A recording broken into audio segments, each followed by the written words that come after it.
ပရိသတ်များအားလုံးပဲမင်္ဂလာပါရှင်မြန်မာနိုဝ Entertainment Channel ကနေနှွေးထွေးစွာနဲ့ပြန်လည်ပြီးတော့ကြိုဆိုလိုက်ပါတယ်ဒီ channel လေးမှာဆိုရင်တော့စက်ဝင်စားဝယ်တာဝန်ထူးဇလံတွေနဲ့စုံတော့ဇလံကောင်းတွေကိုနေ့စဉ်ရွေးချယ်တင်ဆက်ပေးသွားမှာဖြစ်တဲ့အတွက်ဒီကနေ့မှာပရိသတ်ကြီးနားဆင်ရမယ့်ဇလံလေးကစာရေးသူဝနအောင်ရေးသားထားတဲ့မိုးအောင်မြေပြေတိုင်းတခေဇလံအပိုင်း6ကိုပရိသတ်ကြီးကဆက်လက်နားဆင်ရမှာဖြစ်ပါတယ်နင်းအောင်ကြောင့်ငါးဘော်တို့ဟာအဲ့ဒီလိုရောက်ရှိလာတာကိုတွေ့တဲ့အခါမှာတော့တင်းမာနေတဲ့မျက်နှာထားတွေကချက်ချင်းပျော့ပြောင်းသွားခဲ့တယ်။ရောက်ရှိလာတဲ့သူကိုလေးစားယူသည်စွာနဲ့အုံညွှန်းလိုက်ပြီးလမ်းကိုဖယ်ပေးလိုက်ကြတယ်။သူတို့စီလျှောက်လာတဲ့သူကအသက်50ခန့်ရှိအဖွားတယောက်အဖွားကအဖြူရောင်ဝတ်စုံကိုဝတ်ဆင်ထားပြီးပခုံးထက်မှာဂုံလျှော်အဝတ်တစ်ထည်ကိုဆက်လွယ်တိုင်းထားတယ်။ဇီယာထောက်လာတာကြောင့်မျက်ရည်တွေထနေသည့်တိုင်အဖွားအိုရဲ့မျက်လုံးစုံကဆူရှာတောက်ပနေတာကိုတွေ့မြင်ရလိမ့်တယ်။ဒါကြောင့်ထမျက်တဲ့အတွေ့အကြုံရတဲ့အစစ်မြင့်တိုင်းသမားပညာရှိတူမှန်သိတာတယ်။အဖွားအိုဟာနှင်းတောင်ကြားငါးဘော်ကိုကြော်ဖြတ်ပြီးချူးဝေနဲ့မျက်နှာချင်းဆန်လိုက်တယ်။စကားအချီအချပြောရတာငါဝါသနာမပါဘူး။လောလောဆယ်ငါတင်ပေးထားတဲ့ဗျာနဲ့ကောင်နဲ့အရင်ရှင်းပြန်လောက်။ငါဗျာအောင်နိုင်မှမင်းနဲ့ငါစကားဆက်ပြောမယ်။ချူးဝေကြောက်အပ်ဖြစ်လို့ဘာပြပြောရမှမသိဖြစ်နေတဲ့အချိန်အဖွားအိုကလက်တစ်ချက်ဝှေ့ရလိုက်လိမ့်တယ်။ဒီအခါအလိုကြီးမတဲ့ဗျာနဲ့ကောင်ကရုတ်တရက်ပြန်ဝင်လာပြီးတော့ချူးဝေနဲ့မော်ရီလုံတို့ကိုတိုက်ခတ်လိုက်လိမ့်တယ်။ချူးဝေကအချိန်ကိုမခံနိုင်တဲ့အတွက်ဓာတ်ကိုထုတ်လို့ဝှေ့ရလိုက်တယ်ဆိုပေမဲ့လည်းဗျာတွေကထင်းတဲ့တကြားနဲ့အဝေးကိုရှောင်ပြေးသွားခြင်းမရှိဘူး။ဓာတ်ကိုရှောက်တဲလို့ချူးဝေရဲ့ဝမ်းမိုက်စီကိုနှုတ်သီးနဲ့ထိုးဖောက်လိုက်လိမ့်တယ်။ချူးဝေမျက်လုံးပြူသွားပြီးတော့ကြပြားကြရာရှောက်တဲလိုက်တယ်။အကယ်၍ချူးဝေသာသတိမကောင်းရင်ဗျာနှုတ်သီးကြောင့်ဝမ်းပိုက်ပေါက်သွားမှမြေကြီးလက်ခတ်မလွဲပဲမော်ရီလုံကလည်းတခြားဗျာတကောင်ရဲ့ထိုးစိတ်တိုက်ခတ်မှုကိုအလူးလဲခံနေရတယ်ဗျာတွေကို6လမောင်းထုတ်လို့ရနိုင်မှာမဟုတ်ကြောင်းချူးဝေနားလည်လိုက်တယ်အချိန်ကလည်းအရေးကြီးနေပြီချင်းရီဖုန်းနဲ့ချီစိမ့်ဝူတို့ရဲ့အသက်ကိုကဲတင်ရအချိန်မီပြန်ဖို့လိုတယ်အချိန်ကိုခံလို့မဖြစ်နိုင်အောင်ဒါကြောင့်မို့အတိတ်ရဲစွာဝင်ရောက်လာတဲ့ဗျာကိုမလွဲတာမရှောင်တာဓာတ်နဲ့တိုက်ခတ်ရလိမ့်တယ်ချူးဝေရဲ့တိုက်ခတ်မှုကိုဗျာနှကောင်မခံနိုင်မကြခင်မှာတော့မြေပြင်ကိုထိုးကျသွားခဲ့တယ်ဝင်းရုပ်ပြူနဲ့အဖွားအိုဟာဒေါသကြောင့်အသားတွေတဆက်ဆက်တုံသွားတယ်ဟင်မင်းငါဗျာကိုတက်လိုက်ပြီဟုတ်လားအေးမင်းလည်းတေဝတာပြင်ပြီးတော့အဖွားအိုဟာပြောဆူဆူနဲ့လက်ကိုဆန့်ထုတ်ပြီးလက်ချောင်းလေးတွေကတိတ်ငယ်ခြေချောင်းလိုခက်ကွယ်ကွယ်လေးဖြစ်နေတယ်တက်ခတ်ဖို့အသင့်နေထားရှိနေပြီခဏနေပါဦးဗျချူဝေရလက်ကပြရေးကမန်းကနန်းလှမ်းပြောလိုက်တယ်ဒီကအဖွားအိုကမျက်မှောင်ကျုပ်ပြီးတော့မင်းကဘာပြောချင်သေးလို့လဲဒီလိုပါကျွန်တော်ရှော့ရင်ခမရဲ့သဘောအတိုင်းလုပ်နိုင်တယ်တကယ်လို့ကျွန်တော်နိုင်ငါရှုံးသွားရင်ငါရဲ့ပိုင်နဲ့တဲ့မင်းသဘောရှိဝင်နိုင်တယ်ကောင်းပါပြီခမစကားသာတီးပါစေအဖွားအိုဟာချူဝေရဲ့စကားကြောင့်မခံမရနိုင်အောင်ဒေါသထွက်သွားတယ်ဟေးငါစကားတခွန်းပြောပြီးပြန်ပြတက်တယ်လို့မဟုတ်ဘူးကွဟုတ်ကဲ့ဒါဆိုလေကောင်းပါပြီခမချူဝေဟာဓာတ်ကိုပြက်လဲဆွဲထုတ်လိုက်ပြီးနောက်ဓာတ်ဦးကိုမိုးပေါ်ထောက်ပြီးဘယ်ဘက်လက်ကလက်ညှိုးနဲ့လက်ခလက်ကိုတနှောင်းနဲ့ထိကတ်ထောက်ထားလိုက်လေတယ်ဟဲ့ခဏနေအောင်မင်းကမေးစရာရှိသေးတယ်ဘာမှမင်းအောင်မလို့လဲဒီဓာတ်တမက်အစ်စ်ပင်ရဲ့ဓာတ်မင်းဒီဓာတ်ကိုဘယ်လိုရခဲ့တာလဲကျောက်ကသူ့ရဲ့တပည့်ပါနာမည်ကချူဝေလို့ခေါ်တယ်ဒီဓာတ်ကိုလည်းသူပဲပြီးခဲ့တာအတော်ပဲငါသူ့ကိုလိုက်ရှာနေတာအခုသူ့တပည့်နဲ့တွေ့တော့ဟန်ကြတာပေါ့အဖွားအိုကပြောပြီးတာနဲ့အဲ့ထေကလက်သေးကုံလိုချွတ်ထက်နေတဲ့အရာဝတ္ထုတွေကိုထုတ်ယူပြီးတော့လက်ချောင်းတွေပေါ်မှာတစ်ခုချင်းဆွတ်လိုက်တယ်ဒီကအဖွားအိုရဲ့လက်ချောင်းလေးတွေကကြားလက်သေးလိုချွတ်ထက်တဲ့လက်သေးတစ်မျိုးဖြစ်လာခဲ့တယ်အဖွားအိုဟာအရွယ်နဲ့မလိုက်အောင်လှင်မြန်လာတယ်သူမရဲ့လက်ချောင်းတွေကစွန့်ကောက်လက်သေးတွေလိုချူးဝေရဲ့ဥကောင်းထက်ကိုဝင်ရောက်လာခဲ့တယ်ချူးဝေကဓာတ်နဲ့ကြပြားကြရဝှေ့ရလိုက်တယ်စွန့်ကောက်လက်သေးနဲ့ချူးဝေရဲ့ဓာတ်တို့ထိတွေ့သွားတဲ့အခါမှာတော့စွန့်ကောက်လက်သေးတွေဟာတမလီနဲ့ပြုတ်လုထားတာမို့ကျိုးပဲ့သွားခြင်းမရှိဘူးဒီအချိန်မှာပဲနှင်းတောင်ကြားငါးဘောကချိုးဝေကိုရုတ်တရက်ဝင်ရောက်တိုက်ခိုက်တဲ့အခါအများနဲ့တယောက်ဖြစ်လာတာကြောင့်ချိုးဝေအခြေအနေမဟန်ပဲဖြစ်လာတယ်မိမိကိုမထိခအောင်အနန်းတိုင်းရှောက်တိန်ခုခံနေရတယ်ဆိုပေမဲ့ဒီတိုင်းဆိုရင်ကြာခုခံနိုင်မှာမဟုတ်ပဲရှုံးနေသွားရတော့မှတေးချနေတယ်ဒါကြောင့်သူဟာလှက်စည်းလောကတန်းခွက်ကိုအသုံးပြုလိုက်တယ်ဒီတန်းခွက်ကသူ့ဆရာမှားချထားခဲ့တဲ့အတိုင်း သက်ဘေးအန္တရာယ်ကြုံတွေ့ရတဲ့အခါကျမှဖော်ထုတ်တိုက်ခိုက်ခြင်းဖြစ်ပါတယ်။နင်းနောက်ကျငါးပေါ်တို့အနောက်ကိုလွှင့်စေလဲကျသွားတဲ့အခါမှာအဖွားအိုတယောက်မျက်နှာပြတ်သွားတယ်။မိဘာသားကုတ်ကိုအသုံးပြုလိုက်တာလေ။ကျုံမလွဲမရှောင်တာလို့သာလက်စည်းလော်ဝါတန်းွက်ကိုအသုံးပြုလိုက်ရတာပါ။အော်တမက်အစိပ်ပင်ကမင်းကိုလက်စည်းလော်ဝါပညာသင်ပေးလိုက်တာကိုဟာဟာနေတောင်အဖွားအိုကဟဟပပရီမောလိုက်တော့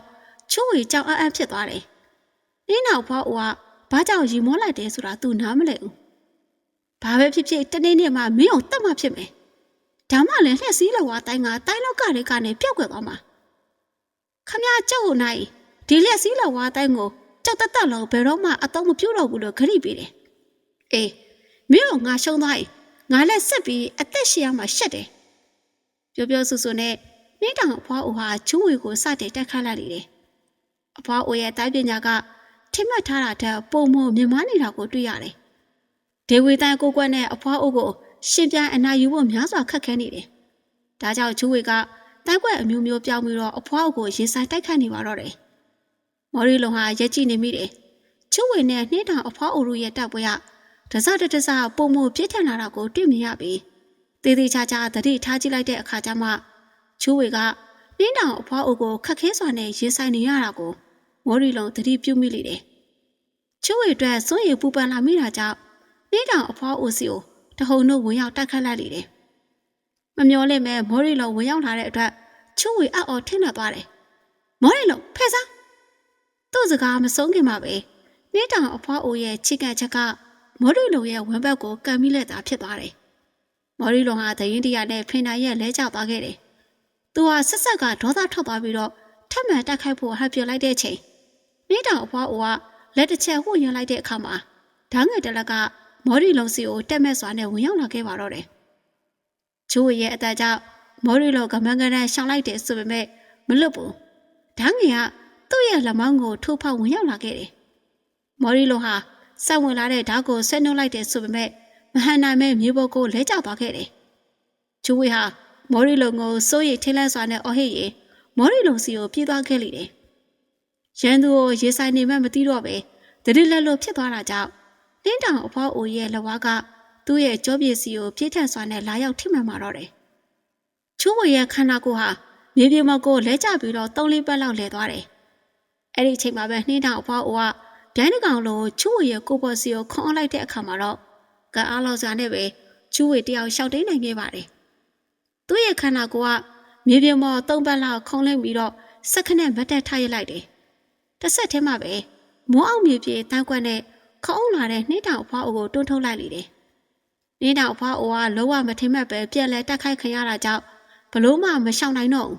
။ချူဝေကတော့အတွင်ရနဲ့အစမ်းကိုတွန်းထုတ်လိုက်တော့အဖွားအိုရဲ့ခန္ဓာကိုယ်ကအဝေးကိုလွင့်စင်လဲကျသွားခဲ့တယ်။ချူဝေဟာရိမ့်ရိမ့်သွားတဲ့ခြေလမ်းတွေကိုအာယူပြီးတော့မတက်ရက်လိုက်တယ်။ဆိုးရွားလာတဲ့ဝေဒနာကြောင့်မျက်နှာရှုံမဲ့ပြီးရှင်ထဲကဥအသေးတွေပြောင်းပြန်ဖြစ်သွားသလိုခံစားလိုက်ရတယ်။နင်းနာအဖွားအိုရဲ့လက်ချက်ကြောင့်ပဲအတွင်းတရားရခဲ့ကြောင်းချူဝေနားလည်လိုက်လေတယ်။ဆော့ဆော့ကသူ့အသက်ကိုယ်သက်လို့တိုက်ခတ်နေရတာကြောင့်စိတ်စောဆောင်ပြီးဒဏ်ရာရရှိမှမသိ။အခုသွေးအေးသွားမှမိမိလည်းဒဏ်ရာရရှိကြောင်းချူဝေသိလိုက်ပါတော့တယ်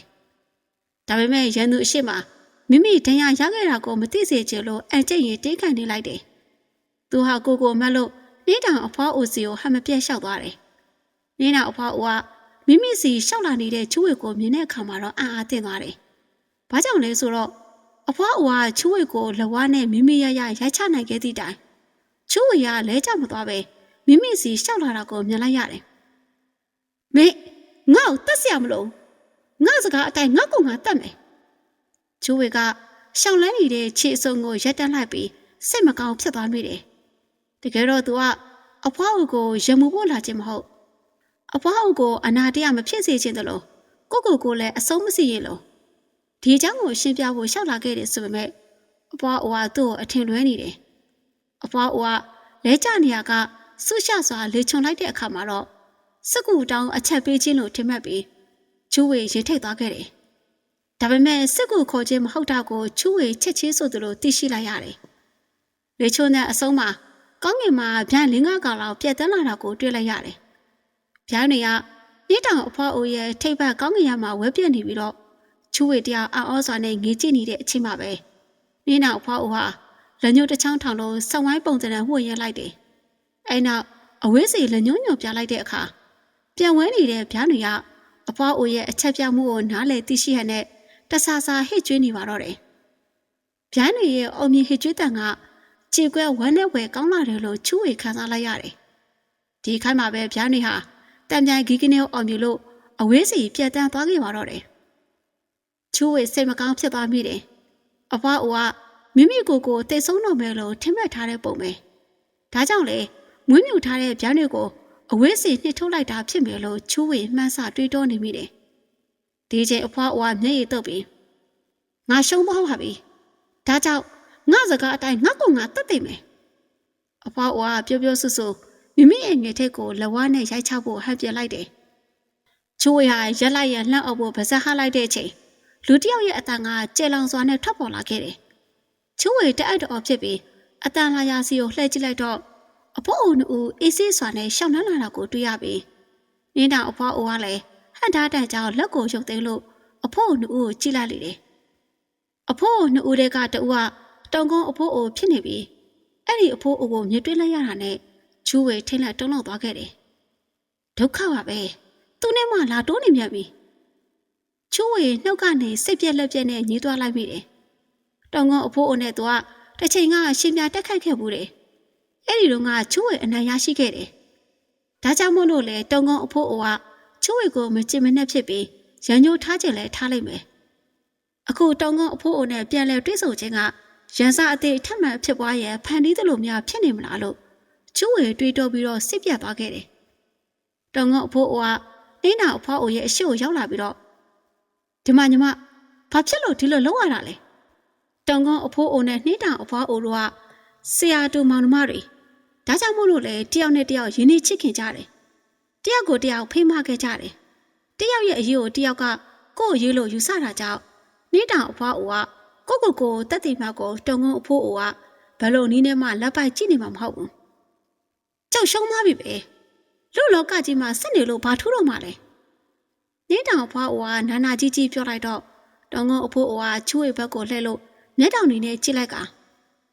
မင်းတဖြည်းဖြည်းနဲ့လွန်လာပြီထင်တယ်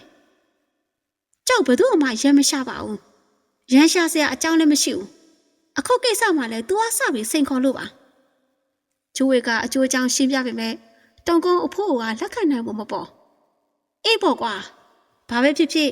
ငါရဲ့ဂိုင်းတူညီမအတွက်မင်းနဲ့တပွဲတန်းလန်းရှင်းပြရအောင်ပါပေါ့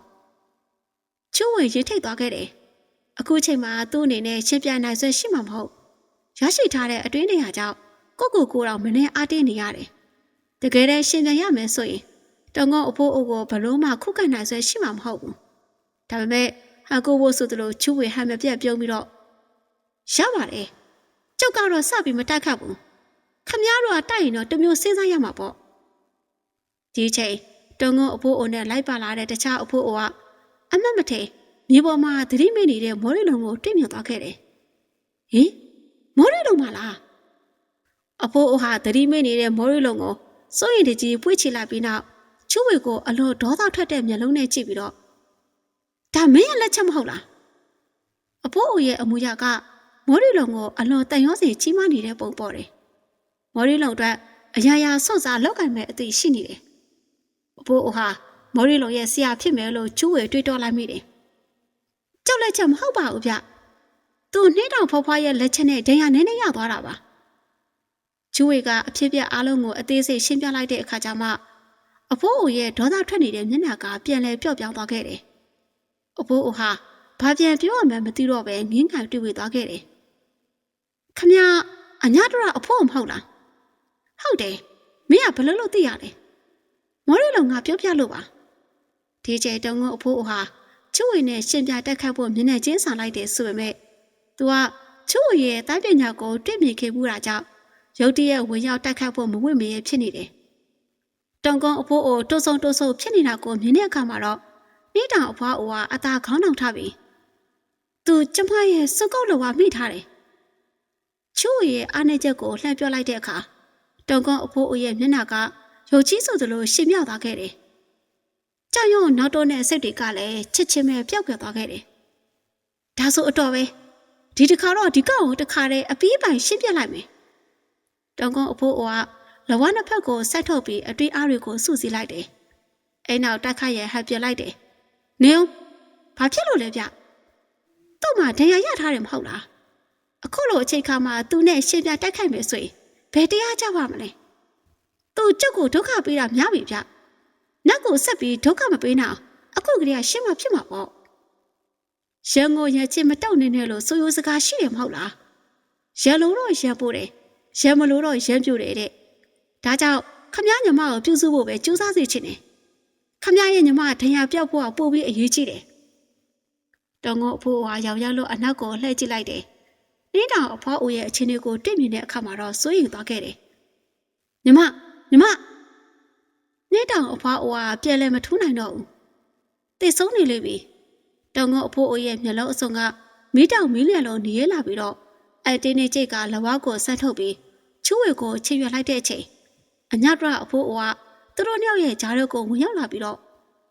တိတ်လေဒေါသမကြီးပါနဲ့ဗျ။ကျုပ်တပည့်လည်းခမညီမကြောင့်အသက်အန္တရာယ်စိုးရင်ရတယ်။ဒါမဲ့ရန်ညွှန်းမထားပါဘူး။ခမလည်းသူ့ကိုခွန့်လွှတ်လိုက်ပါ။နောက်ပိုင်းပြန်တွေ့တဲ့အခါကျမှမကျေနပ်ဘူးဆိုရင်ကိုယ့်သဘောနဲ့ကိုယ်လှုပ်ချင်အောင်လုပ်ပါ။အခုတော့ကျုပ်တပည့်ရဲ့အသက်အတွက်အရေးကြီးပါတယ်။တောင်ကုန်းအဖိုးအိုဟာမော်ရီလုံကိုတစ်ချက်လှမ်းကြည့်လိုက်တယ်။မော်ရီလုံကတော့တရင်လစ်နေစေ။အညာတော့အဖိုးအိုကမော်ရီလုံကိုပခုံးမော်တည်ထမ်းပြီးနောက်ထွက်ခွာသွားဖို့ခြေလှမ်းပြလိုက်တယ်။ခဏနေပါဦးဗျ။မင်းကဘာပြောစရာရှိလို့လဲ။သူ့ကိုဒီစေးတိုက်လိုက်ပါ။အများဆုံးတက်တာသွားပါလိမ့်မယ်။အညာတော့အဖိုးအိုကကြောက်သွေးရည်ဘူးကိုမြင်လိုက်ရတာနဲ့ဝမ်းသာသွားပြီးတော့ချူဝေစီကိုရှောက်လာပြီးကြောက်သွေးရည်ဘူးကိုလှည့်လိုက်တယ်။ကျေးဇူးတင်ပါတယ်လို့ပြောရင်ထွက်ခွာဖို့ခြေလှမ်းပြလိုက်တယ်။အဲဒီချိန်တောင်ကုန်းအဖိုးအိုကသူ့ရဲ့နောက်ကျောကိုအလစ်ဝင်ရောက်တိုက်ခတ်လိုက်တယ်။တောင်ကုန်းအဖိုးအိုကအဲ့ဒီလိုဝင်ရောက်တိုက်ခတ်လိုက်မယ်ဆိုတာချူဝေရောအညတ်ရအဖိုးအိုကလုံးဝမထင်မှတ်ထားကြအောင်။ဒါပေမဲ့ဒီအခိုက်အတန့်မှာ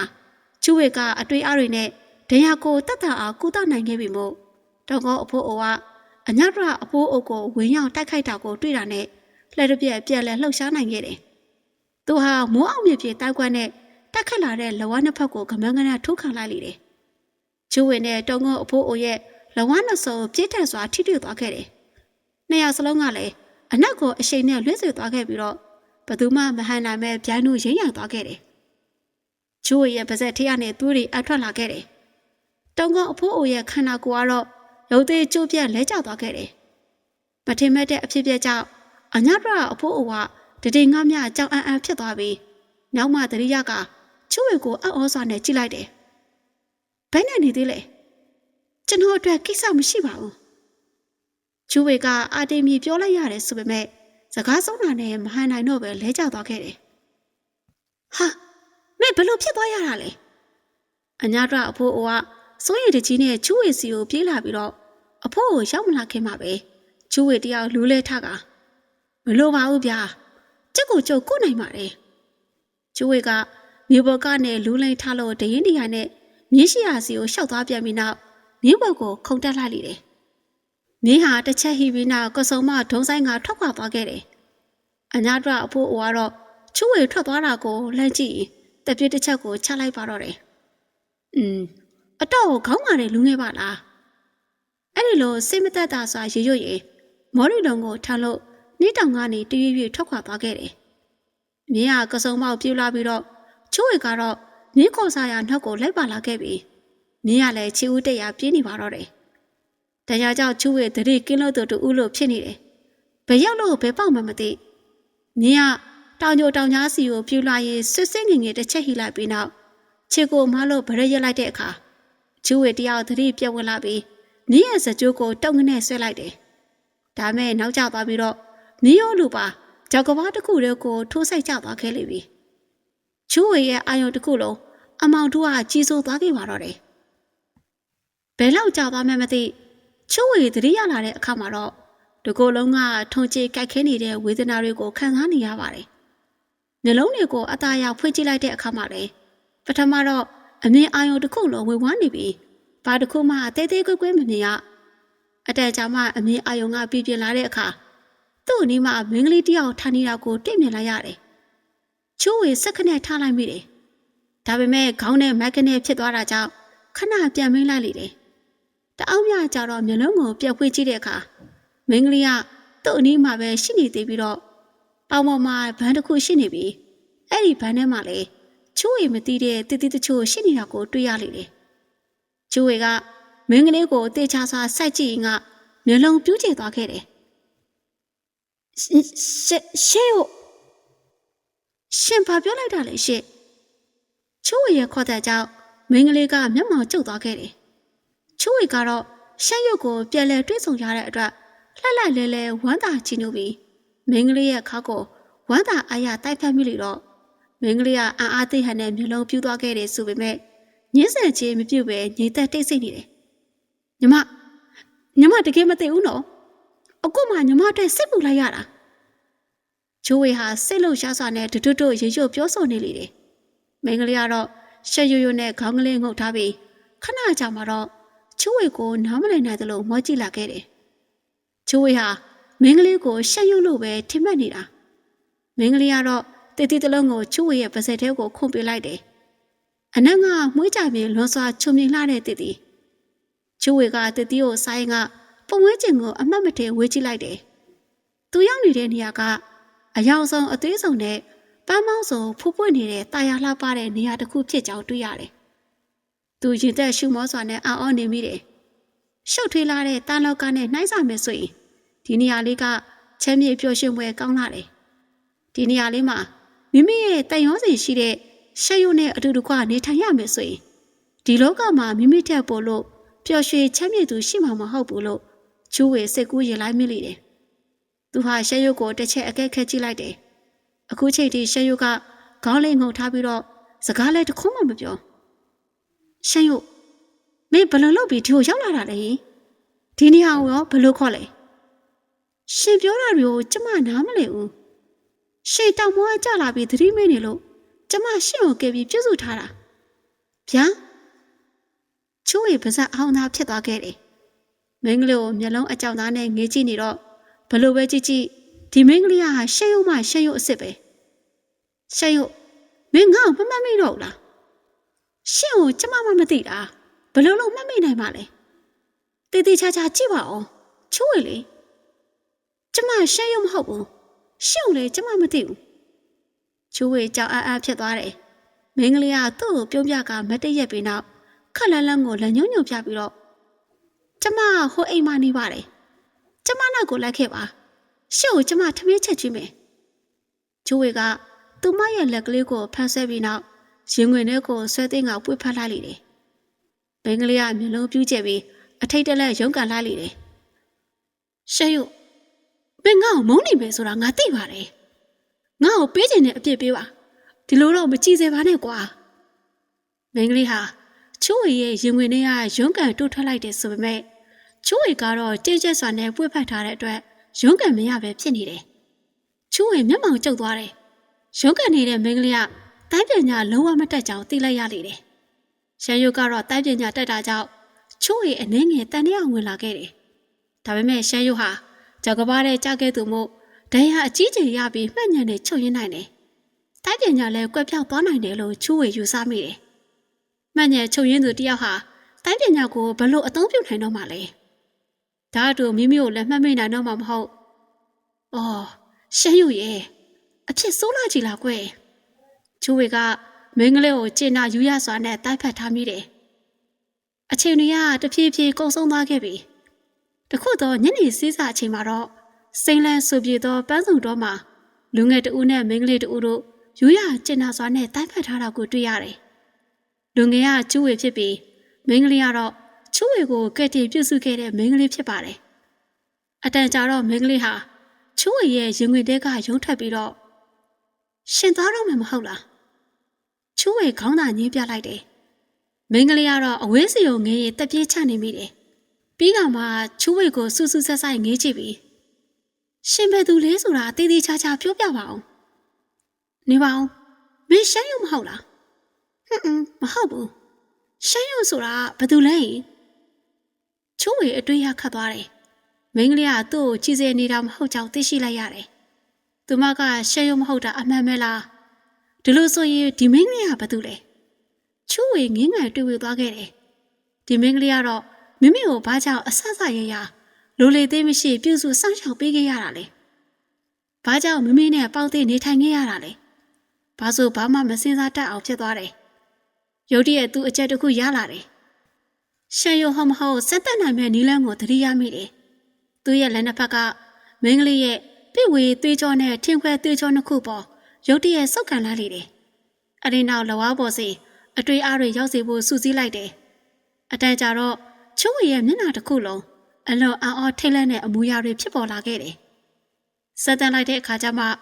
သူ့အဖို့ပိုးလို့နားလည်ရခန့်အောင်ရှုပ်ထွေးသွားတယ်။အကြောင်းကတော့မင်းကလေးရဲ့အခြေအနေက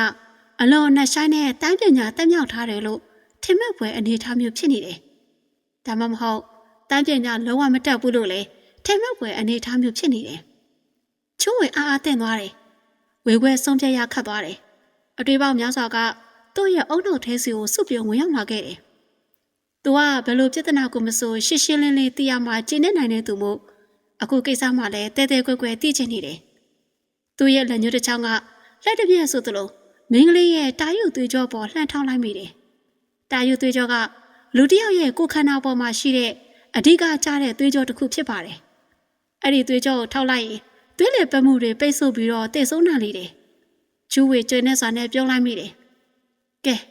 မင်းဘယ်အထိလင်းနိုင်မလဲဆိုတာကြည့်ကြသေးတာပေါ့။စိတ်ထဲကနေအဲ့ဒီလိုကြုံသွားရင်ကသူ့ရဲ့လက်ညှိုးဟာမင်းကလေးရဲ့တာရုသွေးကြောစီကိုဥတီဝင်ရောက်သွားခဲ့ပါတော့တယ်။ကျူးဝေကမင်းကလေးရဲ့တာရုသွေးကြောပေါ်လှမ်းထောက်ခြင်းကအမှန်တကယ်တော့ချက်လက်ချေတက်တာတကယ်ထောက်တဲ့အခါမှာတော့တာရုသွေးကြောနဲ့လက်တလုံးကအကွာနေရာစီကိုထောက်လိုက်မိတယ်။တစ်ဆက်တည်းဆိုသလိုပဲကျိုးရီကမင်းကလေးရဲ့မျက်နှာအမူအရာကိုလှမ်းကြည့်လိုက်မိတယ်။အကယ်၍တိုင်းပညာအသက်ကျွမ်းသူဆိုရင်ထိတ်လန့်သွားမှဖြစ်တယ်လို့အနှင်းငယ်ဖြစ်ဖြစ်မျက်နှာပြတ်သွားနိုင်တယ်။ဒါပေမဲ့မင်းကလေးကလုံးဝတုန်လှုပ်သွားခြင်းမရှိ။သူမရဲ့မျက်နှာမှာပဂရိရိုးသားဆင်ကျဲတဲ့အပြုံးကိုသာတွေ့မြင်ရလေတယ်။ကျိုးဝေလက်မိုင်ချမိတယ်။သူဟာအမျိုးမျိုးစမ်းသပ်ခဲ့ပြီးပြီ။အခြေအနေကထူးခြားလာခြင်းမရှိ။ဒါကြောင့်ဒီမင်းကလေးဟာရှမ်းရုံမှဟုတ်ပါလေစားလို့ကျိုးဝေတန်တရားဝင်လာခဲ့ပါတယ်။ရှမ်းရုံမဟုတ်ဘူးလို့ယူဆဖို့ကလေဒီမင်းကလေးရဲ့အသွေးပြင်းအားလုံးကရှမ်းရုံမှရှမ်းရုံအစ်စ်လို့ထင်မှတ်ရအောင်တူညီနေတယ်။သူမရဲ့ကြည်နူးပွဲအသက်ဆာဆာလေးရောချစ်စပွဲကောင်းတဲ့မျက်နှာလေးကရောတန်တဲ့ဟန်ပတ်အမူအရာတွေရောရှမ်းရုံနဲ့ရင်းမြအောင်တူနေတယ်။သူကမင်းကလေးကိုတေးသေးချာချာစိုက်ကြည့်ပြန်တယ်။ရှမ်းရုံကလွယ်လို့တခြားမင်းကလေးတူမဖြစ်နိုင်။သူဟာမင်းကလေးကိုတေးသေးချာချာစိုက်ကြည့်ပြန်တယ်။ရှမ်းရုံကလွယ်လို့တခြားမင်းကလေးတူမဖြစ်နိုင်။ဒီမင်းကလေးကရှမ်းရုံမှရှမ်းရုံအစ်စ်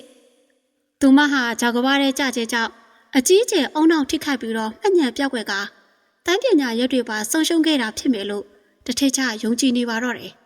။အနောက်ဘက်မိုးကိုဆက်ဝိုင်းစီမှာနေဝါရအသွေးတွေရှက်တန်းနေပြီးတော့ညနေစည်းစာချင်းကိုရောက်လာခဲ့လိမ့်ပြီ။တရောင်စုံတွေကအနောက်တောင်ဆွဲမှာထီးသွပွဲအုံမိုးနေကြတယ်။ကြီးကန်းတွေကလည်းတအားအားနဲ့အိတ်တဲဝင်ဖို့တစ်ပင်တွေပေါ်ဝဲပြန့်နေကြတယ်။တောတောင်တစ်ခုလုံးကိုပဇွန်စရောင်တန်းလို့လှပတော့ရှုမြုပ်ကြီးပကြီးကားတစ်ချက်လိုထင်မရလေတယ်။ချိုးဝေဟာကြည်နူးပွဲကောင်းတဲ့ညနေစည်းစာအလားကိုငေးမော့ကြည့်နေရင်ကခက်လန်းလန်းတနေရာမှာရှိနေတဲ့မြခင်းပင်ပေါ်မြေတကောင်မျက်စားနေတာကိုတွေ့မြင်လိုက်ရတယ်။တစ်ဆက်တည်းမှာပဲချင်းရီဖုန်းနဲ့ခြေစင်းမှုတို့ကိုသတိရလာမိတယ်။သူတို့အချင်းတွေဘလို့ရှိနေကြလဲမသိ။သူတို့အတွက်နှင်းဝက်လွာဆေးပင်ကိုရှောက်ဖွေရအောင်မယ်။သူကမင်းကလေးအနားကိုကတ်လို့တီတိုပြောနေလိုက်တယ်။ရှမ်းရုပ်ဒီနေရာကအတော့ကိုတားရတယ်နော်။မင်းကလေးကသူ့ကိုမောကြည့်ကသူမရဲ့နှစ်ဖူးပေါ်လွှဲကျနေတဲ့ဆန်းစလေးတွေကိုတက်တဲ့ပေးရင်ငါမှလုံးစရာတွေရှိသေးတယ်။ကိစ္စပြီးပြတ်တာနဲ့ဒီကိုချစ်ချင်းပြန်လာပြီးတော့မင်းနဲ့တက်လုံးနေမယ်။မင်းလက်ခံမယ်မဟုတ်လား။မင်းကလေးကအိမ်မလို့မလို့ညင်သက်စွာနဲ့ရက်နေတယ်။မျက်လုံးစုံကလည်းရီးဝင်းနေတယ်။အိတ်တဲပြန်ငှက်ကလေးတွေကအဝေးစီကိုပြတ်တန်းနေကြပြီးတော့မင်းကလေးတွေကတက်ပြစ်တစ်ချက်ချလိုက်တယ်။အဲဒီနောက်ကနေတစုံတယောက်ကိုတီတိုရွတ်လေတယ်။တေးသေးချင်းတန်တွေခက်ညင်ကြီးပေါ်လာပြီးသူမရဲ့အတန်ကလွန်စွာတာယာလှပတယ်။ဒါပေမဲ့ဘလို့အเจ้าတွေကိုတီဆိုနေမဲ့ကျူးဝေနားမလည်နိုင်။တိတ်ဆိတ်ဆောင်နဲ့ပဲနားဆွနေလိုက်တယ် တချင်းတန်ဆုံးသွားတာနဲ့မင်းကလေးဟာတိတ်ဆိတ်စွာနဲ့ထွက်ခွာသွားခဲ့တယ်။ဘယ်သွားမလို့လဲ။ကျူဝေကသူမရဲ့လက်ကိုဖမ်းဆွဲပြီးမေးလိုက်တဲ့အခါမင်းကလေးကလှည့်ကြည့်လိုက်တော့သူမရဲ့မျက်နှာကနေထိပန်းလုံးညှိုးလျနေတယ်။ပြန်တော့မလို့လေမိုးချုံနေပြီ။မင်းတယောက်တည်းပြန်မလို့လား။တယောက်တည်းလာတာဆိုတော့တယောက်တည်းပဲပြန်ရတော့မှာပေါ့။ကျူဝေရဲ့ရင်ထဲမှာနေကနေခန်းစားလိုက်ရတယ်။မင်းကလေးပေါ်မှာ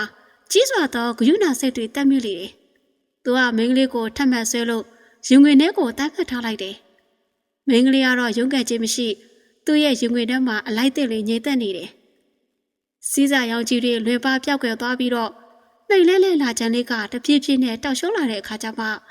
မင်းကလေးဟာကျူဝေရဲ့ရင်ငွေကနေအသားရရုံထွက်လိုက်လေတယ်။ကျူဝေကမချစ်မရဲနဲ့မင်းကလေးကိုငေးကြည့်နေမိတယ်။မင်းကလေးကတော့သူ့ကိုခက်ရပြုံးပြလို့သူ့ကိုခက်ရလေးပြုံးပြကအင်္ဂလိပ်ရှိရာစီကိုရှောက်သွားပါတော့တယ်။ကျူဝေကသူမကိုကြည့်ရုတ်တရက်မူးဝေးလာတယ်။စိတ်ကိုတင်းလို့ချစ်ခံနေပေမဲ့မရနိုင်ဘူး။မြေပေါ်စီဝုန်းကနေလဲကျသွားခဲ့တယ်။အတန်ကြောက်လို့ကြည့်လိုက်တော့ကျူဝေလဲကျသွားတာကိုတွေ့ရတဲ့အတွက်မင်းကလေးဟာထိနှက်သွားပြီးကြပြကြပြက်ပြေးလာကကျူဝေကိုစိုးရိမ်နေကြီးပွေ့ထူလိုက်လေတယ်။ကျူဝေဟာဝေဒနာကြောင့်မျက်နှာတစ်ခုလုံးရှုံးမဲ့နေပြီးတော့မင်းကလေးကကျူဝေရဲ့ခန္ဓာကိုယ်ကိုတေချာစာစစ်ဆေးကြည့်ရှုလိုက်တယ်။ကျူဝေရဲ့ကြောပြပေါ်မှာအပေါက်လေး၃ပေါက်ရှိနေတာကိုအောင်ဝန်းစွာနဲ့တွေ့ရတယ်။မင်းကလေးကမျက်နှာပြတ်သွားပြီးချက်ချင်းပဲအဲ့ဒီအပေါက်ကိုပါးစပ်နဲ့တအားဆုပ်လိုက်တယ်။အပေါက်ထဲကနေအရည်တွေထွက်လာတယ်။ဝါကြီးကြီးအရည်တွေပြေပုတ်တွေဖြစ်ကြောင်းကျူဝေသိလိုက်ရတယ်။အဲ့ဒီအရည်တွေကုန်သွားတဲ့အခါကျမှကျူဝေကတိတိတတ်တာလေးဝေဒနာတက်တာလာခဲ့တယ်။အရင်တစ်ခါကျမခြေတော့ကိုမွေးကိုက်ခံရတော့ဒီအတိုင်းပဲအစိတ်တွေကိုဆုပ်ထုတ်လိုက်တယ်လေ။ကျူဝေဟာမင်းကလေးကိုတအံ့တော်စိုက်ကြည့်လိုက်တယ်။နှင်းတောင်အဖွားအိုကြောင့်ရရှိခဲ့တဲ့တရားကိုသူမတက်တာပြောက်ကင်းအောင်ပြုစုကုသပေးနိုင်ခြင်းအတွက်အော်မိလိတယ်။မင်းကလေးကြောင့်သာဝေဒနာတွေတက်တာခဲ့ရတယ်။ဒီမင်းကလေးကတိုင်းပညာအစင်းမြင့်မာတဲ့မင်းကလေးတစ်ယောက်ဖြစ်နေမှာလား။ဒီလိုတွေးရင်ကကျူဝေဟာမင်းကလေးကိုငေးမောကြည့်နေမိတယ်။မင်းကလေးကတော့သူ့ကိုမချစ်မရဲကြည့်လိုက်တယ်။ရှင်အခုတက်တာပြီမဟုတ်လား။ဒါဆိုရှင်တကယ်သွားတော့မှာပေါ့နော်။ဘာဖြစ်လို့လဲ။မင်းငါနဲ့အတူတူလိုက်ခဲ့ရမယ်။မင်းကလေးကကြောက်အပ်နဲ့သူ့ကိုကြည့်ပြီးနောက်ခေါင်းကိုတွေ့ရမ်းလို့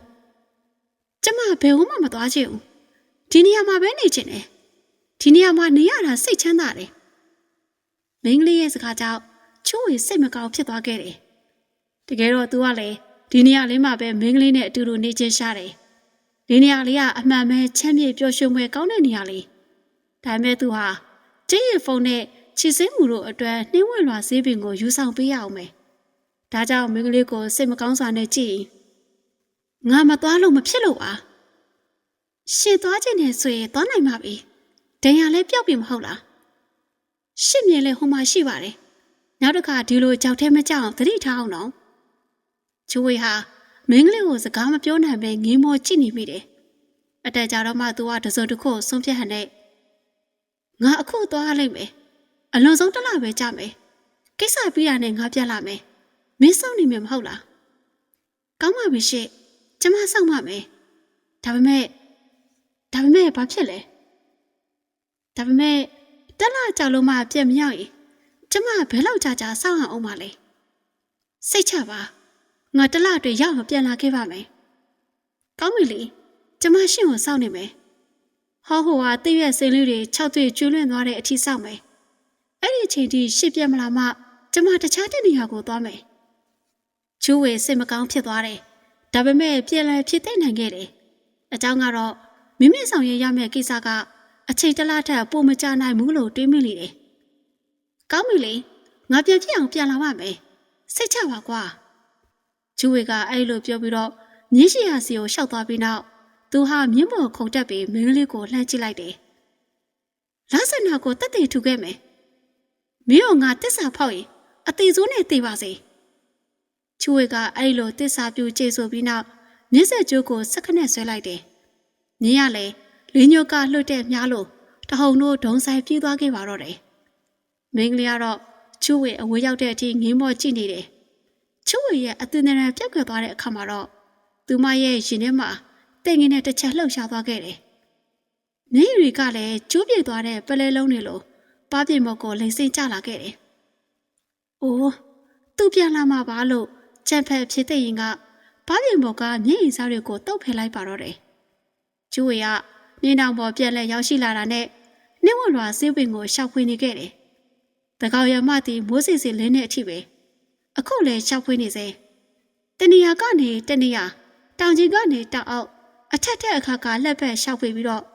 အချိန်တွေသာတဖြည်းဖြည်းကုန်သွားတယ်ရှာမတွေ့နိုင်သေးဘူး။ဒီလိုနဲ့နေဝင်စည်းစာအချိန်ကိုရောက်ရှိလာခဲ့ပါတယ်။တညလုံးတစ်နေ့လုံးရှောက်ဖွေးသည့်တိုင်ဘာဆေးပင်မှရှာမတွေ့တာကြောင့်ချိုးဝေစိတ်တက်ကြလာခဲ့တယ်။ဒါကြောင့်မို့မြင်းမုံကနေဆင်းလို့နေဖုံနဲ့ကြောက်တုံးတုံးပေါ်မှာထိုင်ချလိုက်တယ်။ဒီကိုက်ခလန်းလန်းစီမှာလူတစ်ယောက်ရှိနေတာကိုရုတ်တရက်မြင်တွေ့လိုက်ရပါတော့တယ်။အဲ့ဒီလူကပဲပိန်သေးသေးဖြစ်ပြီးတော့သူ့ရဲ့ခြေလမ်းတွေကလည်းရိပ်ရနေတယ်။ဒဏ်ရာရရှိထားပုံရတယ်။ကျူဝေကအဲ့ဒီလူကိုမျက်မှောက်ကျုပ်ကစိုက်ကြည့်လိုက်ပြီးတော့အဲ့ဒီလူကကျူဝေကိုမြင်ဟန်မတူ။အနည်းစီရောက်ရှိလာတဲ့အခါကျမှနှင်းနောင်ကြားငါးပေါ်နဲ့တယောက်ဖြစ်နေကြောင်းသိရတယ်။ကျူဝေအော်ထင်းလာသွားခဲ့တယ်။အဲ့ဒီလိုသိပြီးလို့ကျူဝေကထင်မှတ်ထားမိတာ။အခုတော့သူတို့မမျော်လင့်ပဲပြက်လက်စုံတွေ့နေရပြီ။ဒီလူကလည်းကျူဝေကိုတွေးတဲ့အခါမှာမျက်နှာကွက်ခနဲ့ပြတ်သွားတယ်။ကျူဝေကတော့သူ့ကိုပြုံးပြပြီ။ခမည်းနဲ့ကျုပ်ကရေစက်မကုန်ဘူးထင်တယ်။ပြန်မင်းဆုံးမြတ်ပြီနော်။ဟုတ်ပါတယ်ဗျ။ကျူဝေကသူ့ကိုကြည့်အကြံတစ်ခုပေါ်လာတယ်။ဒီလူကဒီဒေသကလူမို့နှင်းဝင်လွာဆေးပင်ကိုမိမိထက်ပို့ပြီးတော့ထိရောက်လွယ်ကူစွာနဲ့ရှောက်ဖွေးနိုင်မှာပြစ်ကြောင်းသူတွေးလိုက်မိလေတယ်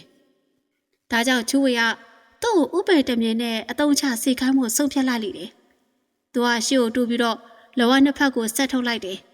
။မင်းတို့ကြောင့်ငါဒုက္ခရောက်ရတာမို့မင်းကိုတပ်ပြရလိမ့်မယ်လို့ပြောရင်ကလောကနဲ့ရိုက်ချဖို့ဟန်ပြလိုက်တယ်။ဒီလိုအကြီးကျယ်မျက်နှာပြက်ပြီးတော့ကျုပ်ကိုချမ်းသာပေးပါ။မင်းကိုချမ်းသာပေးစေချင်ငါခိုင်းတာလုပ်ရမယ်။ဟုတ်ကဲ့ပြောပါခမဘာလို့ပေးရမှာလဲ။ကောင်းပြီဒီလိုလုပ်နေမဝင်ကင်းတီးရင်မင်းကိုအချိန်ပေးမယ်။နေဝင်လာဆေးပေးအောင်အဲ့ဒီအချိန်တွေရအောင်ရှာပေးရမယ်။ဒီဆေးပေးကဒီနားတစ်ဝက်မှာရှိတယ်ဆိုတာတော့မှတ်ပါတယ်။ဒါပေမဲ့ဒီလောက်အချိန်လေးအတွင်းရှာဖို့လည်းမဟုတ်ဘူး။ဘာလဲမင်းကရှာမပေးချင်လို့လား။မဟုတ်ပါဘူးဗျာ။ဒါဖြင့်နေဝင်ကင်းဆေးပေးရအောင်ရှာခဲ့။ဒီလူကမချင်မနဲ့ဆိုပေမဲ့စက္ကန့်ခေါင်းကိုညှိလို့ဟုတ်ကဲ့ခင်ဗျကျွန်တော်ရှာပေးပါမယ်။ပြောဆိုတောင်ငုံပုံကိုတက်သွားလေတော့ကျူဝေတယောက်အဲ့ဒီလူကိုမျက်မှောက်ကျုပ်ကကြည့်လိုက်ပြီ။ဒါကဘယ်သွားမလို့လဲ။ဟိုတောင်ငုံပုံမှာရှိပါတယ်။ကျူဝေကအဲ့ဒီတောင်ငုံကိုလှမ်းကြည့်လိုက်တယ်။အလုံးမဆောက်တဲ့တောင်တလုံးဖြစ်နေတာကိုတွေ့ရတော့အဲ့ဒီလူကရှေ့ကိုရှောက်သွားရင်ကကျုပ်နောက်ကိုလိုက်ခဲ့ပါဗျ။ကျူဝေကသူ့ရဲ့နောက်ကိုလိုက်လာခဲ့တယ်။အတန်ငယ်ရှောက်ပြီးတော့အဲ့ဒီတောင်ငုံအနီးကိုရောက်ရှိလာခဲ့ပြီ။ဒီလူကတောင်ထိပ်ပေါ်ကိုညှို့ပြရင်နှင်းဝလွာဆေးပင်ကအဲ့ဒီတောင်ထိပ်ပေါ်မှာပေါက်ပါတယ်။ဒါမဲ့ကျုပ်တက်လို့ရမှာမဟုတ်ဘူး။ကျူဝေကဒီလိုကိုလှည့်ကြည့်လိုက်တဲ့အခါသူ့ရဲ့အခြေအနေကအမှန်ပဲတောင်တက်နိုင်မဲ့အနေထားမှမရှိ။နှင်းဝလွာဆေးပင်ဒီတောင်ထိပ်မှာရှိတယ်ဆိုတာအမှန်တော့သိကြပါတယ်ခင်ဗျ။ဒါဖြင့်ငါကိုယ်တိုင်တက်ခုမယ်။ပြောဆိုတောင်နေရန်ကိုမြောက်တကောင်လာတွတ်ထွက်သွားခဲ့တယ်။တောင်မော်စီတူးရီတက်သွားတဲ့ကျူဝေကိုကြည့်ပမေသွဲသွဲနဲ့လူကကောက်ချစ်စင်းလက်စွာနဲ့ပြုံးလိုက်တယ်။ချူဝေမေတောင်မော်ကိုတက်သွားနိုင်နေဆိုပေမဲ့ပြန်လဲရှိမှာမဟုတ်ဘူးဆိုတာမေသိမှမလား။ဒီလူကကျင်းနဲ့စာပြုံးရီရွလိုက်လေတယ်။အဲ့ဒီလူကနင်းတောင်ငါးပေါ်နဲ့အကောက်ချစ်ဆုံးနဲ့စိတ်ထားအယုတ်ဆုံး။ဒါကြောင့်မို့လို့လေသူ့အကြောင်းသိထားတဲ့သူတွေကနင်းတောင်ဝပလွေးလို့အမိပေးထားကြတယ်။ကဲ၍ချူဝေဟာဒီလူရဲ့အကြောင်းကိုကြိုတင်သိထားခဲ့မယ်ဆိုရင်ယခုလိုသူ့ရဲ့စကားကိုယုံကြည်ခဲ့မှာမဟုတ်တောင်ထုပ်ပေါ်လဲတက်ရောက်မိမှာမဟုတ်ဘူးအခုတော့ချူဝေကတောင်ထိပ်ပေါ်ကိုရောက်ရှိလာတဲ့အခါမှာအချင်းနေမဟန်မှန်ချက်ချင်းသိလိုက်တယ်ဒါမဲ့သူကရုတ်တရက်ပြက်စင်းမှုမလွယ်တော့ဘူးအကူငုံကြည့်လိုက်တဲ့အခါမှာတော့လွန်စော်မနဲ့ရှမ်းနာလောက်ကိုတွေ့ရပြီတောင်ပေါ်မှာလည်းရေခဲပြင်သာရှိလေတယ်ရေခဲပေါ်လမ်းလျှောက်ရတာကလည်းချုံမတဲ့မှန်သားပြင်ပေါ်ရှောက်ရတယ်လို့ချီကုတ်လို့ရမရနည်းနည်းမှအတိတ်ဆုံးမခံနိုင်အကယ်၍ချီချော်လက်ချော်ဖြစ်ခဲ့ရင်အလွန်နဲ့ဆိုင်တဲ့ဂျာကဘာတဲ့ကြောက်ရောက်သွားမှသိကြတယ်တောင်ပေါ်မှာကတစ်ပင်နဲ့တူတဲ့အရာဆိုလို့မျက်ပေတစ်ပင်တော့မတွေ့ရ တစ်ချက်ဝတ်ရတိုက်ခတ်လာတဲ့လေကအယိုးကွက်မတက်အေးစိမ့်လာလိတယ်တကိုယ်လိုအေးစိတ်တောက်တင်းတော့မဲ့အလားထင်မရလိတယ်မိမိအလိန်ခံလိုက်ရပြီဖြစ်ကြောင်းချူဝေသိရှိလိုက်ရတယ်အဲ့ဒီချိန်ကျဲလောင်ဆူရှသောရီမောတန်တတထွက်ပေါ်လာပြီးတောက်ဘက်လည်းဝေးရတဲ့နေရာဖြစ်လို့ရီမောတန်ကအစစ်စစ်ပက်တင်ရက်ခတ်သွားလိတယ်ရေခဲတောက်တော့တချို့နေရာမှာအကွဲတွေဖြစ်ပေါ်လာပြီးတော့ချူဝေမျက်လုံးမျက်ဆက်ပြူးလာတယ်စိုးရိမ်ထိတ်လန့်မှုတွေကလည်းလှိုင်းမောင်ပင်လို့ရက်ခတ်လာခဲ့တယ်တောက်အောက်ကိုငိုကြည့်လိုက်တဲ့အခါမှာတော့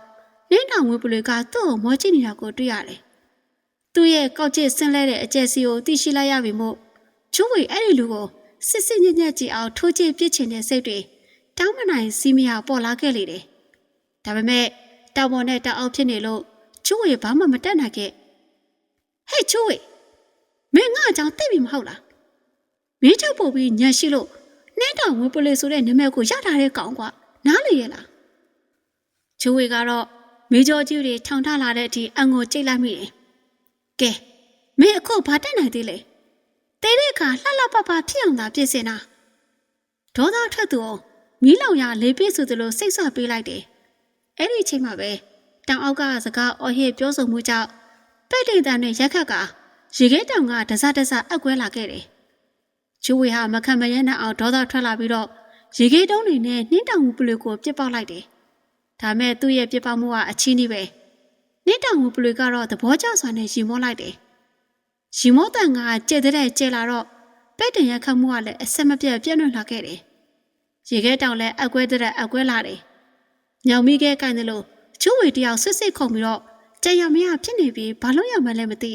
။ခြေတနေရာစာရက်တင်နာမိုးကိုသာရှောက်ပွေကူးပြောင်းနေရတယ်။ဒါပေမဲ့တာရှည်ရှောက်လဲလို့မရနိုင်တော့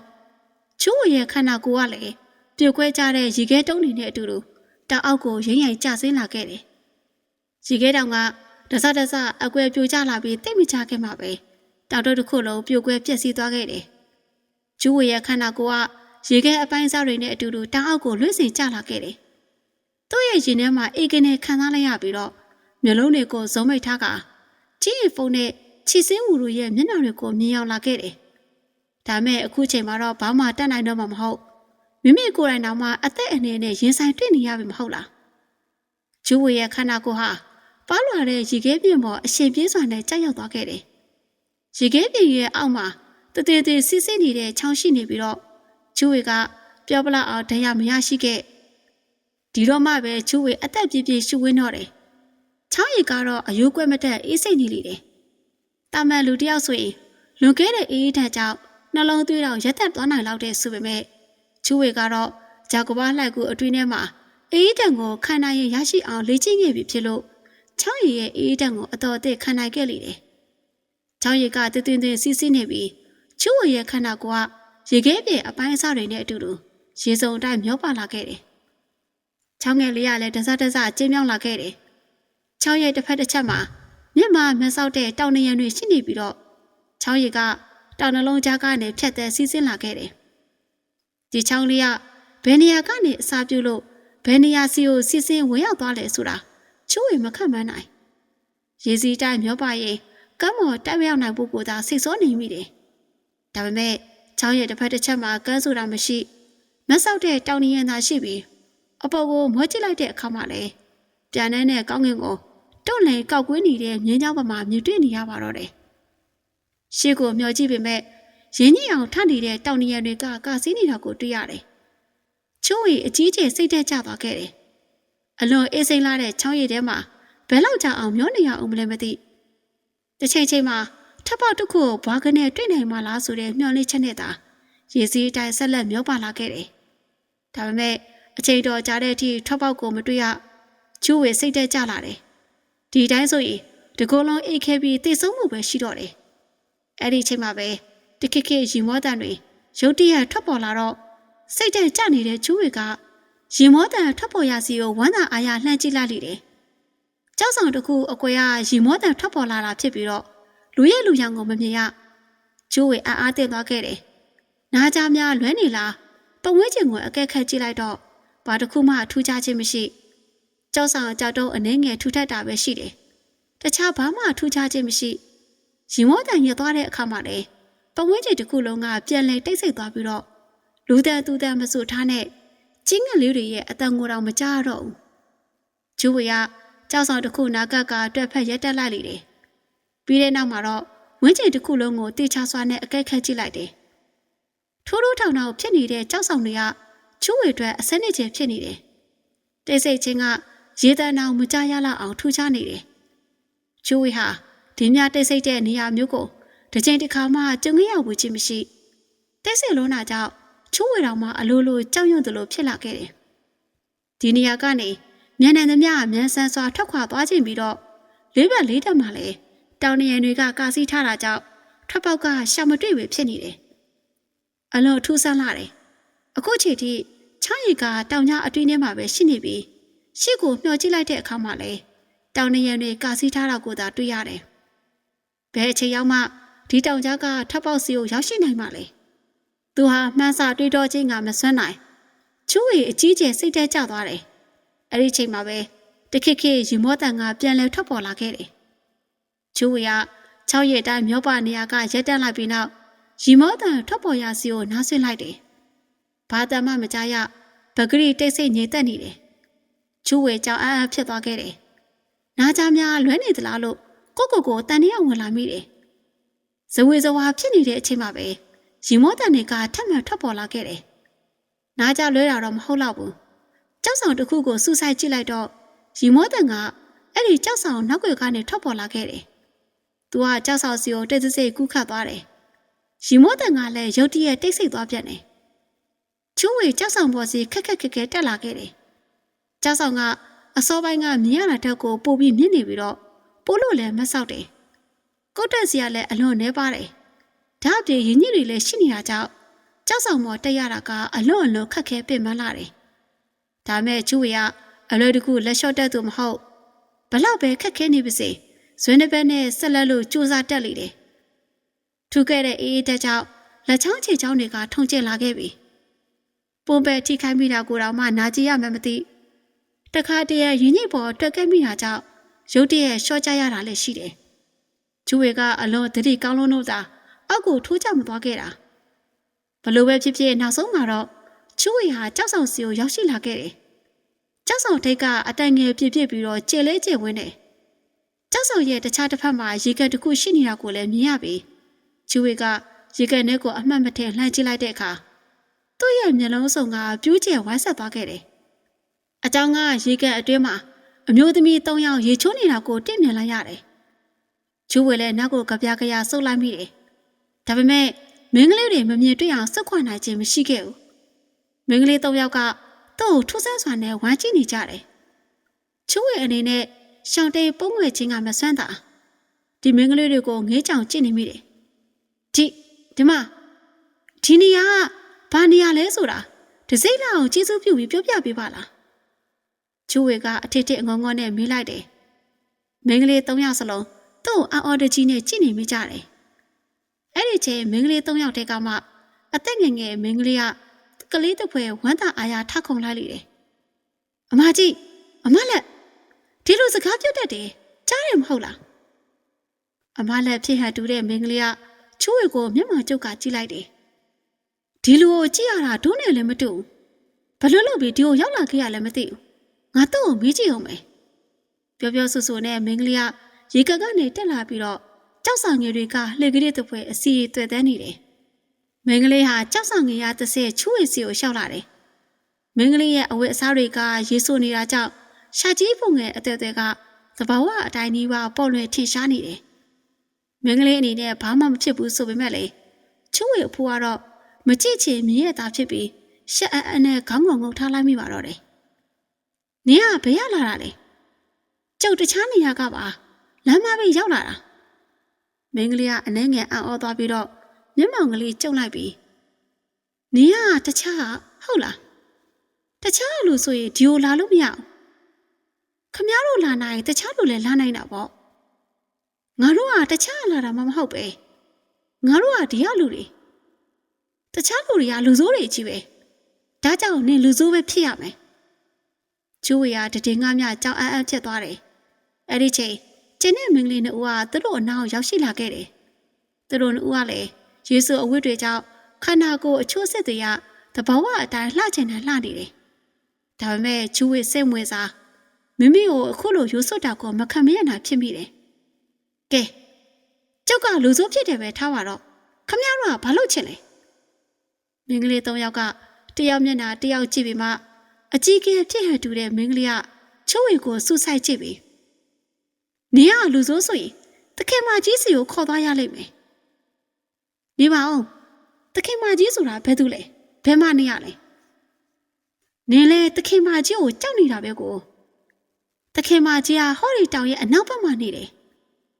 တခုတော့ရှိတယ်တခင်မကြီးကိုတွေ့မယ်ဆိုရင်အရက်ခံပြီးမှတွေ့လို့ရမယ်ဒါဆိုလဲနေပါစီတော့ဗျာကျောက်မှာသွားစရာရှိလို့ခမရတို့ရဲ့တခင်မကြီးကိုမတွေ့တော့ဘူးနေမသွားရအောင်ချူဝေကမင်းကလေးတွေကိုမျက်မှောက်ကျုပ်လို့ကြည့်လိုက်တယ်ဒီမင်းကလေးတွေရဲ့အပြုတ်မှုကတန်းပညာရှင်တွေရဲ့အပြုတ်မှုလိုပဲတစုံတရာသောအစီအတိတန်းပညာတက်မြောက်ကျွမ်းကျင်တဲ့သူတွေဖြစ်မယ်လို့ချူဝေမှတ်ချက်ချမိတယ်ဒါပေမဲ့ဘယ်အစီအတိရှိနေလဲဆိုတာချူဝေစူးစဲကြည့်ချင်နေတယ်ဒါကြောင့်ရှစ်တလဲတိုးလို့မျက်နှာချင်းဆိုင်မှာရှိတဲ့မင်းကလေးရဲ့သွေးကြောတနေရာကိုလက်ညှိုးနဲ့လှမ်းထောက်လိုက်တယ်မင်းကလေးကလုံးဝရှောင်ရှားခြင်းမရှိချူဝေရင်ထိတ်သွားပြီးတော့သွေးကြောနေရာကိုဥတီသွားနေတဲ့လက်ညှိုးကလည်းတခြားနေရာကိုလွှဲချော်ထောက်လိုက်လေတယ်